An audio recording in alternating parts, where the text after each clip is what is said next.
என் இனிய அன்பு உள்ளங்களே, உங்கள் அனைவருக்கும் என் அன்பான வணக்கம். இது ஷர்மிளா பிராங்கோவின் மெழுகாய் உருகும் இதயத்தில் உருகாமல் நீ நாவல் பகுதி 1. வாசிப்பது ஷர்மிளா பிராங்கோ. வாங்க ஃப்ரெண்ட்ஸ், கதைக்குள்ள போலாம். மன அமைதி வேண்டி மூணாரில் வேலை மாற்றம் வாங்கி வந்த மாறன் இன்று முதல் நாள் வேலைக்கு புறப்படுகிறான். அவனது மனைவி அஞ்சலி இப்போதெல்லாம் அவனிடம் பேசுவதே இல்லை. ஏன் அஞ்சலி இப்படி இருக்க? கோபமாக அவன் கேட்டபோது, எனக்கு ஒரு குழந்தை கொடுக்க உனக்கு வக்கில்ல. சரி, பரவாயில்ல, நம்ம ஏதாவது அனாதை இல்லத்துல போய் ஒரு குழந்தைய தத்து எடுத்துக்கலாம்னு சொன்னா அதையும் முடியாதுன்னு சொல்லிட்ட. அவளும் கோபமாக கூற, அதுக்கு அவசியம் இருக்கா அஞ்சலி? உன்னோட தங்கச்சிக்கு 3 குழந்தைங்க. ஒரு குழந்தைய நமக்கு தத்து கொடுக்கறதா அவங்களே முன் வந்து சொல்லும் போது வேண்டான்னு சொல்லிட்டு அனாதை இல்லத்துல போய் குழந்தைய தத்தெடுக்கணுமா? உனக்கு தெரியாதது இல்லையே, உன்னுடைய தங்கச்சி கணவருக்கு நல்ல வேலை கிடையாது. 3 குழந்தைங்களையும் வச்சுட்டு அவங்க எவ்வளவு பாடுபடுறாங்க.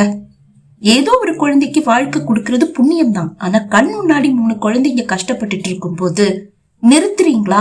உங்களுக்கு உங்க அம்மாவுக்கும் என் தங்கச்சியை பிடிச்சிருந்தா அவளையே கட்டிட்டு போக வேண்டியது தானே. ஏன் தேவையில்லாம என்ன கட்டிக்கிட்டீங்க? நீங்க அவ குழந்தைங்களை தூக்கி வச்சு கொஞ்சம் போதெல்லாம் எனக்கு என்னவோ நீங்க அவளையே தூக்கி வச்சு கொஞ்சற மாதிரி தோணுது. அவளும் அவளுடைய புருஷனுக்கு நல்ல வேலை இல்லைன்னு சொல்லி அழுற சாக்குல உங்களை தலைமையில தூக்கி வச்சு கொண்டாடுறா. என்னுடைய தங்கச்சி எனக்கே சக்காலத்தியா வர நானே ரூட்டு போட்டு கொடுக்கணுமா?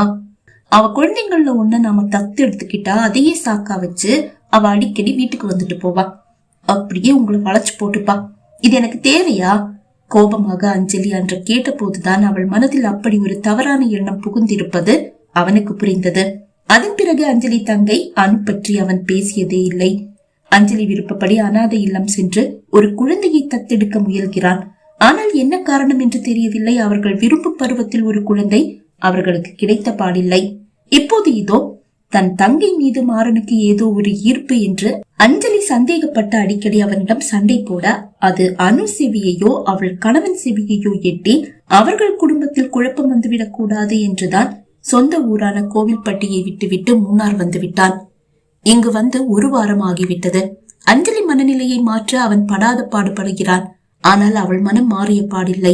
மாறனுக்கு தான் அப்பா ஆகும் தகுதி இல்லை என்று அஞ்சலி மனம் நம்புகிறது. அந்த கோபத்தை அவனிடம் வார்த்தைகளாலும் செயலாலும் அவள் காண்பிக்க ஆரம்பித்து 1 வருடம் ஆகிறது. அஞ்சலியை அல்ல, அவள் தங்கை அனுவை தான் மாறனுக்கு கட்டி வைக்க வேண்டும் என்று மாறனின் அம்மா விரும்பினார். ஆனால் மாறனுக்கு அஞ்சலியை தான் பிடித்திருந்தது. ஒருதலை காதல் என்று கூட சொல்லலாம். மாமா மகள் அவள் மீது உயிரையை வைத்திருந்ததால் அம்மா விருப்பத்திற்கு மாறாக எனக்கு அஞ்சலியை கட்டி வைங்கம்மா போதும் என்று அவன் கூறிவிட்டான்.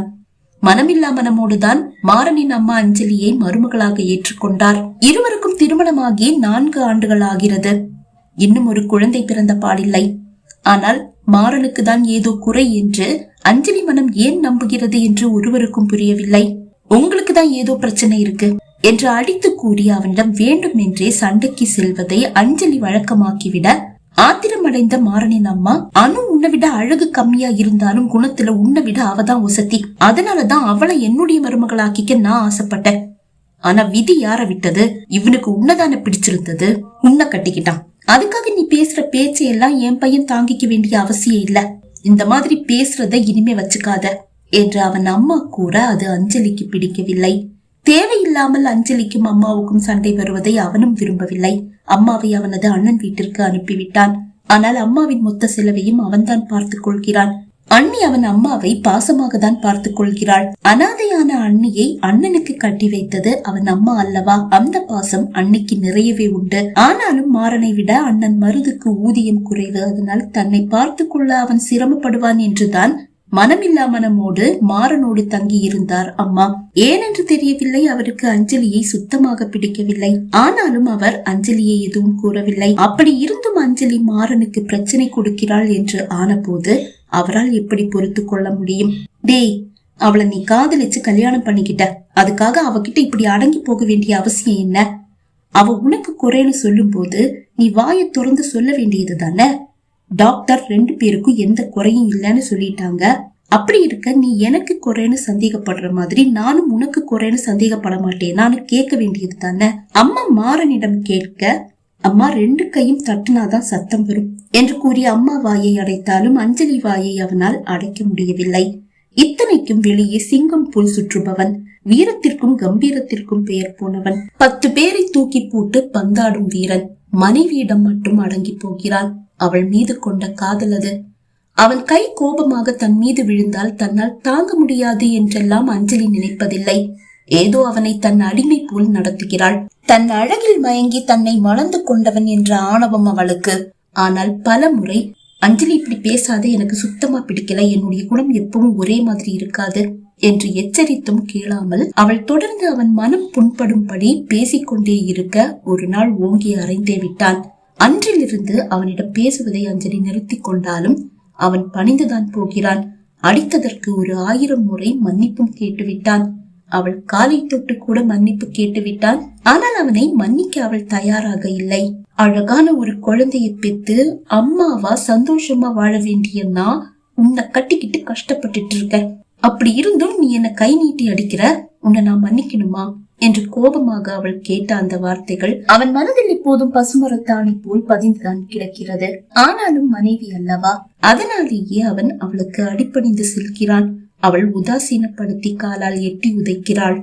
இப்படி எல்லாம் இருந்தாலும் இரவு அவன் தொடும்போது மட்டும் அவன் ஆசைக்கு இணங்குவது போல் நடித்து அவனோடு உல்லாசமாக தான் இருக்கிறாள். உங்க கூட உல்லாசமா இருக்கணும்னு எனக்கு ஒன்னும் ஆசை இல்ல, ஆனா எப்படியாவது ஒரு குழந்தை பிறந்து தொலையட்டுமேனுதான் நானும் ஒத்து போறேன் என்று கூறுவதையும் அவள் வழக்கமாக்கி கொண்டாள்.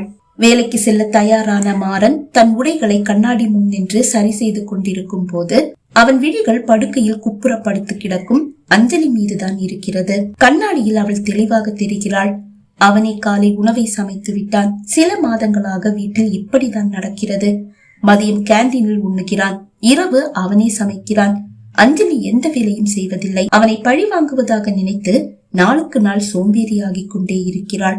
அறக்க பறக்க தயாராகி அலுவலகத்தை எட்டிய மாறன் தன்னை வரவேற்க வாசலில் காத்து நிற்கும் ஊழியர்களுக்கு முதலில் வணக்கம் கூறி மரியாதை செலுத்தினான். பூங்கொத்துகளை நீட்டி வெல்கம் என்று கூறி அவனை வரவேற்றவர்களை நோக்கி புன்னகை பூத்தவனின் முகம் அந்த பெண்ணை கண்டதும் இருண்டு போனது. தாமரை அவனை துரத்தி துரத்தி காதலித்தவள்.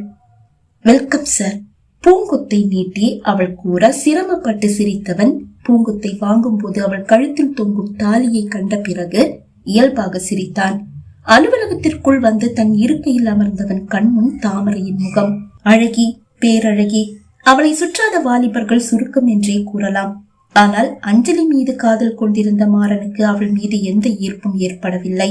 அவளுக்கோ அவன் மீது ஒரு மயக்கம், காதல். அன்று அலுவலக ஆண்டு விழாவில் மேடையில் நடனமாடி அனைவரின் மனதையும் கவர்ந்தவனை மேடை ஏறி கட்டி அணைத்து முத்தமிட்டு ஐ லவ் யூ என்று கத்தி பகிரங்கமாக அவள் காதலை கூற ஓங்கி அவள் கன்னத்தில் ஒரு அறை விட்டது மட்டுமா?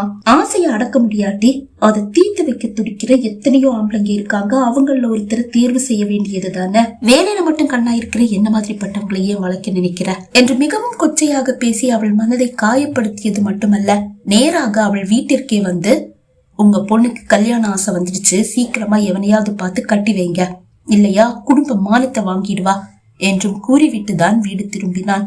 அன்றுதான் இறுதியாக அவன் தாமரையை பார்க்கிறான். அதன் பிறகு அவளை பற்றி எந்த தகவலும் இல்லை. இன்று இதோ அவன் முன் அவள். அமைதியையும் நிம்மதியையும் நாடிதான் மூணார் வந்திருக்கிறான்.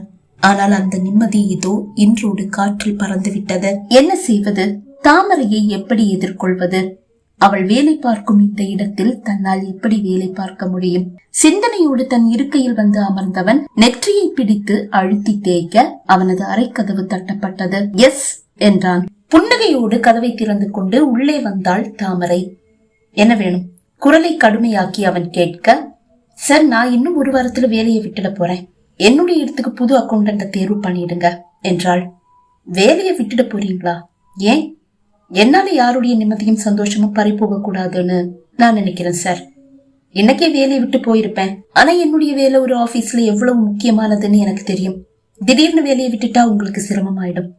அதனாலதான் 1 வாரம் கழிச்சு வேலையை விடலாம்னு நினைக்கிறேன். அவன் பதில் ஒன்றும் கூறவில்லை.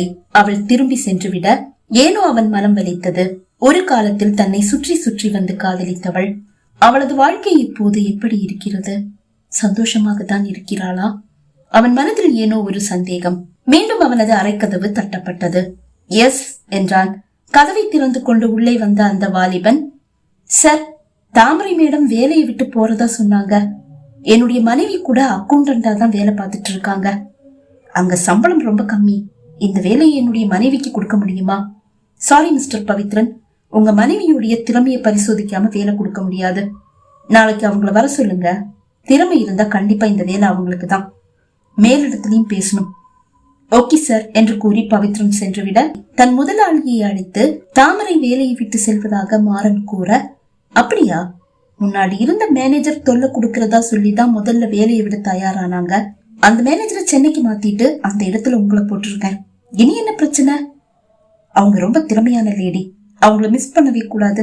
நான் பேசுறேன் என்று கூறியவர் அழைப்பை துண்டித்து விட்டு தாமரையை அழைத்து பேச, இல்ல சார், எனக்கு இப்போ ஆபீஸ்ல எந்த பிரச்சனையும் இல்ல. ஆனா என்னுடைய அம்மாவுக்கு திடீர்னு உடம்பு முடியாம போச்சு. என்னுடைய குழந்தைய அவங்களால தன்னந்தனியா பாத்துக்க ரொம்ப கஷ்டமா இருக்குன்னு சொல்றாங்க. அதனாலதான் நான் வேலையை விட முடிவு பண்ணிட்டேன். வேலையை விட்டுட்டு நீங்க என்ன பண்ணுவீங்க?